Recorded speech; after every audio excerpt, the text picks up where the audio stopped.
Assalomu alaykum yurtdoshlar, kuzatuvchilar, obunachilar. Bugun mana 1-yanvar, yangi yilda 1-kuni. Xudo xolasa biz ijodni boshladik. Kelgan joydan boshladik. O'tgangi ishimizni tugatib qo'yish maqsadida. Xudo xolasa 30 metrga yaqinlashib qoldi. Yana 30 metr qo'zsak, suvni chiqaramiz nasib qilsa. Xudo xolasa 60 metr masofani mo'ljalga olganmiz. Andijon, Mirzobod, Asaka tumani, Andijon viloyati Asaka tumani, Mirzobod qishlog'imiz.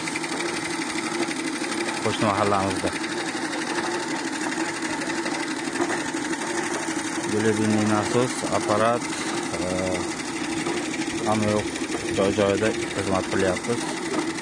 Havo ham o'ta sovuq emas. Mana shu pilisalar uchun kapinista yordamida sug'oriladi.